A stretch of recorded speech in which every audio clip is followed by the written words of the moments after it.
There comes a moment so quiet, it almost doesn't feel real. No slammed door, no final speech, no dramatic ending. Just the slow, unbearable realization that someone who once reached for you has gone still. And that stillness is now answering every question they were too afraid to say out loud. You know this kind of pain, the kind that keeps your body awake even when your eyes are closed, the kind that makes you replay old messages, old pauses, old almost confessions, trying to find the exact second it all slipped through your hands. You wonder if they ever cared. You wonder if they miss you. You wonder how someone can feel so close one moment and vanish the next, as if your love was something they could simply outgrow. And the worst part? It wasn't always cold. That's what haunts you. There were moments, real ones, the way they looked at you when they forgot to be guarded, the softness in their voice when they felt safe enough to let it drop, the tiny cracks in the armor. You saw the human being underneath the distance. You felt them. And that's what made the silence feel almost cruel. Because how do you grieve someone who felt deeply, but disappeared the moment the feelings became real? Here is the brutal truth. The more you chased, the safer they felt leaving. Not because you were weak, not because you were too much, but because every time you ran toward them, every time you explained, pleaded, reassured, overgave, over-understood, overextended your heart trying to hold the connection together, you accidentally protected them from the one thing they spend their whole lives avoiding: loss that they cannot control. That's the part no one tells you. Avoidant people are not detached because they feel nothing. They detach because feeling too much, too fast, too deeply, lights up their inner alarm system like a fire in the walls. Intimacy does not just touch their heart. It touches their survival wiring. When closeness grows, their nervous system can start reading love as danger. The amygdala, the brain's threat detector, begins to treat emotional exposure the same way it treats risk. Cortisol rises. The body tightens. Dopamine, which once made your connection feel exciting, gets tangled with fear. So instead of leaning in when the bond deepens, they feel an urgent need to create space. Not because they stopped caring, because caring started to cost them a sense of control. And control is their oxygen. So when you asked for consistency, they heard pressure. When you asked for clarity, they heard demand. When you reached for reassurance, they felt the walls closing in. It doesn't mean your needs were wrong. It means your love touched the exact place they have spent years numbing, organizing, rationalizing, and running from. This is what makes it so confusing. They can miss you and avoid you at the same time. They can love your presence and resent how much they need it. They can think about you all day and still not text. They can ache for you while acting like nothing happened. Because avoidance is not the absence of emotion. It is emotional traffic locked behind a body that no longer trusts closeness to be safe. So when an avoidant realizes you're gone, their hidden pain does not begin with tears. It begins with silence. Real silence. Not the silence they use as a tactic, not the silence that keeps them in control. I mean the silence that finally stops comforting them. The silence that no longer feels like relief, because now there is no signal coming from you to regulate against, no message to ignore, no emotional access point waiting patiently on the other end, no proof that if they get overwhelmed and retreat, you will still be there when they return. That is when the hidden pain begins. Because now they are alone with what your presence used to suppress. Your love did something they may never admit out loud. It softened the tension in them. Even when they resisted it, your consistency gave their nervous system something rare. Warmth without force. Closeness without punishment. Care without a trap. And when you disappear, that soothing disappears too. At first, they may feel powerful. This is important to understand. The first wave is often relief. No pressure, no emotional mirror, no need to respond, no need to explain themselves. The house inside them goes quiet. They can breathe again. They tell themselves this is why distance was necessary. They call it peace. They call it clarity. They call it space. But it doesn't last. Because relief is not the same as freedom. And once the nervous system settles, once the outer noise drops, what begins to surface is far more unsettling than conflict ever was. Absence. Not your words, not your demands. You. Your pattern. Your warmth. Your predictability. Your emotional imprint. They start reaching for their phone without thinking. They notice a song and feel that flicker in the chest they immediately try to shut down. They pass places that still carry your energy, like a ghost in the air. They scroll not to contact you, but to feel if you are still emotionally available. They look for signs, a story, a post, a change in your rhythm. And if there is nothing, that nothing starts speaking. This is where people get it wrong. They assume avoidants only feel the loss if they come back quickly. But often the real unraveling happens later, in private, after the ego has had time to cool and the body realizes the connection is not waiting where it left it. That is when memory turns invasive.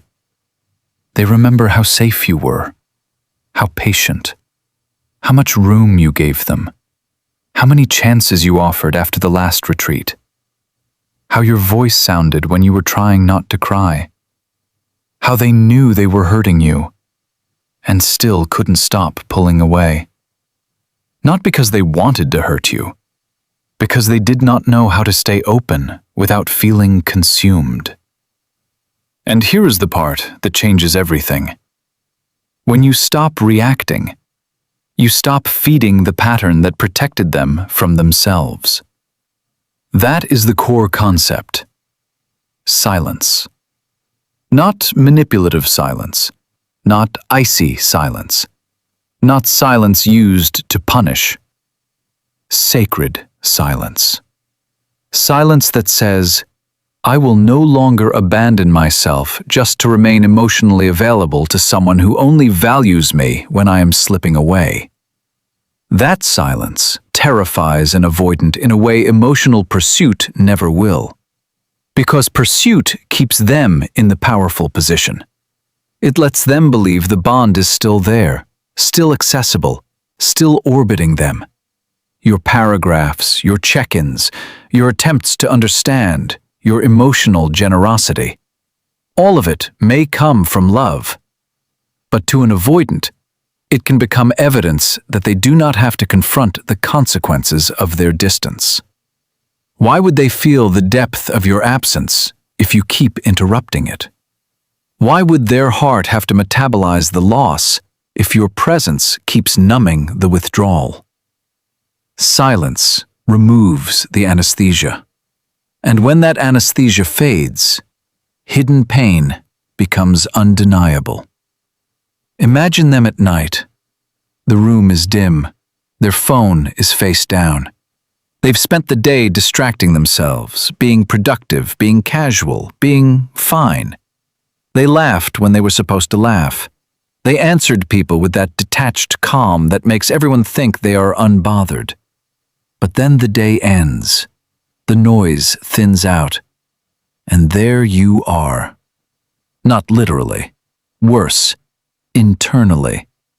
A memory of your face when you finally got tired. The image of the last moment you reached out softer than before. The possibility that you are not waiting anymore. And suddenly their body does something their mind cannot control. A drop in the stomach, tightness in the chest, restlessness, a strange agitation. This is not weakness. This is the nervous system finally processing what the intellect tried to outrun. Cortisol doesn't just rise in conflict. It rises in emotional uncertainty. The attachment bond, once disrupted, can create a kind of internal withdrawal. The brain misses familiar reward patterns. Dopamine does not only respond to pleasure. It responds to anticipation, to longing, to intermittent reinforcement. And what was more intermittent than your connection?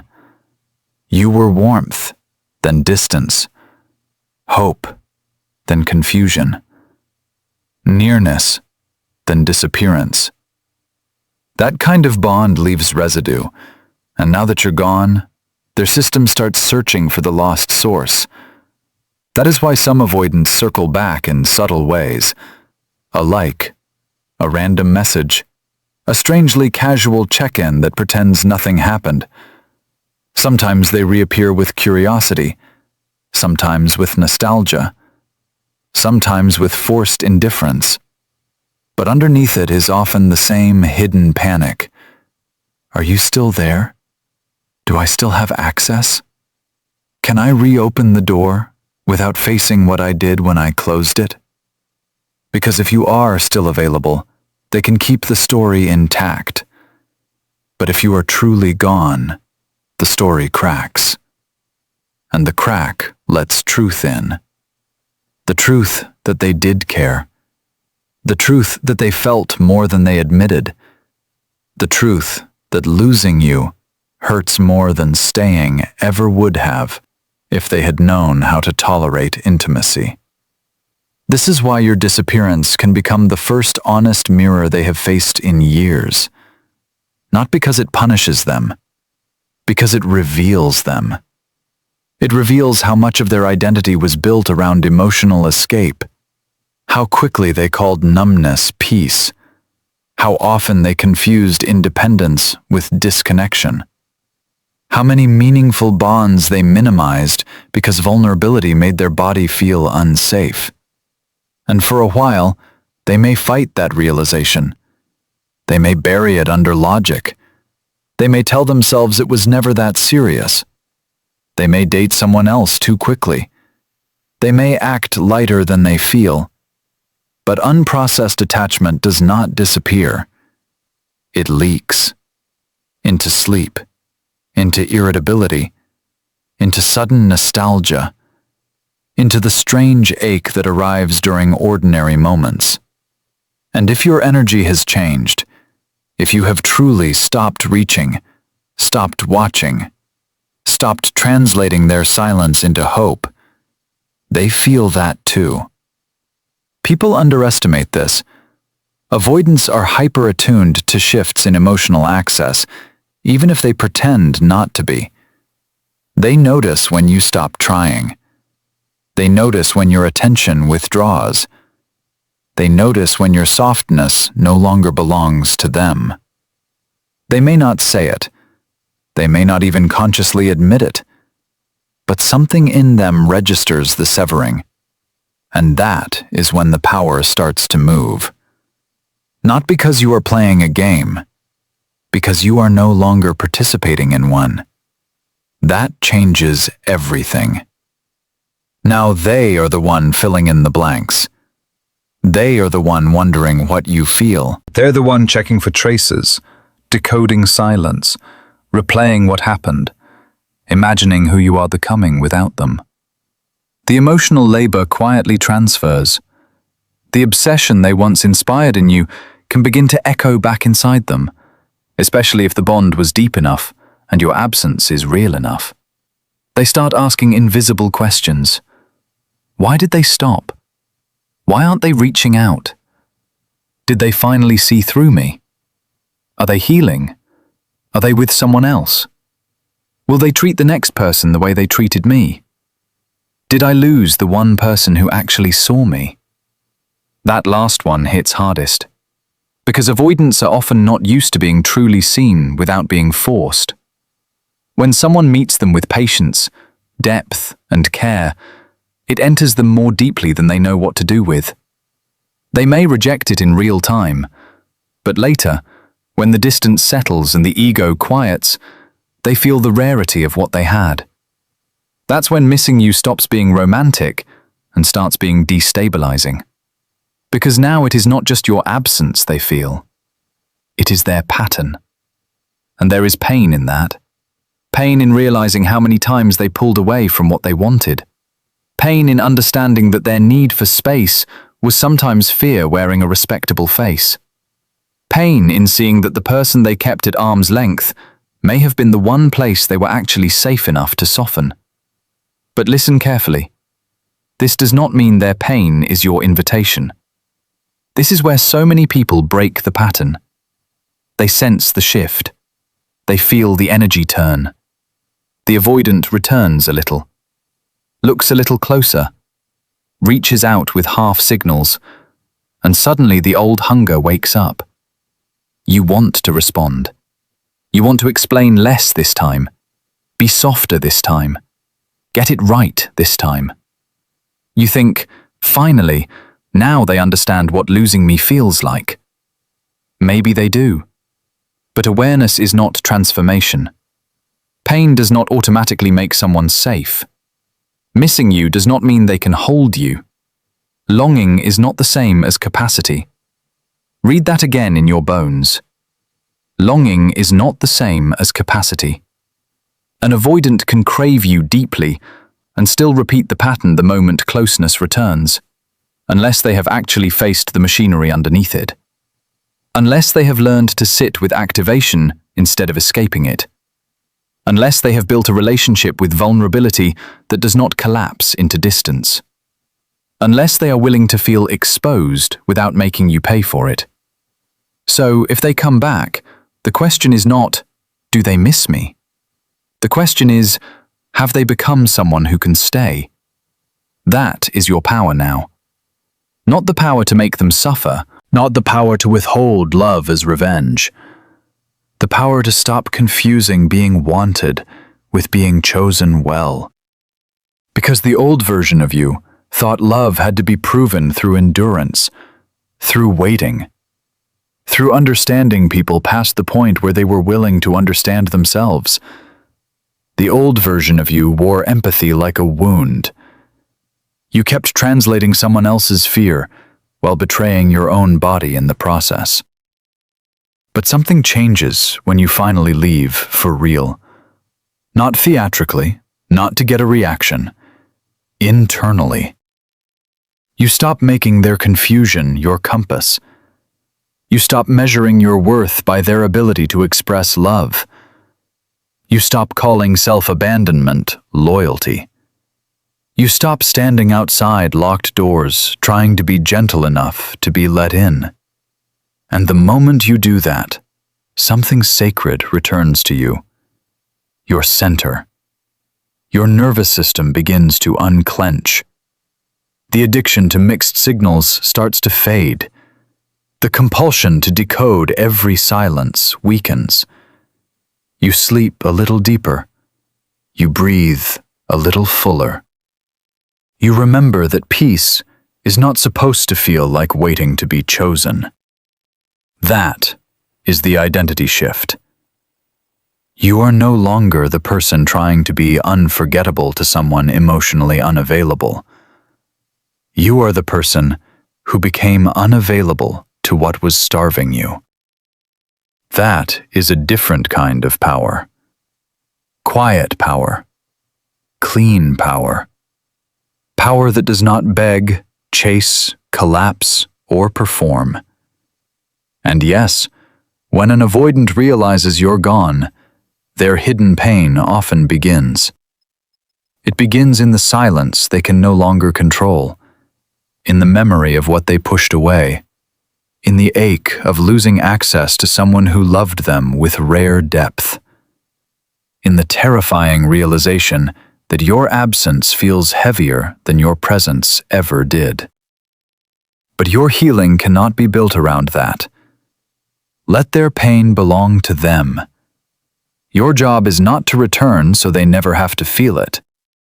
Your job is to become someone who no longer mistakes emotional unavailability for depth, inconsistency for mystery, or longing for love.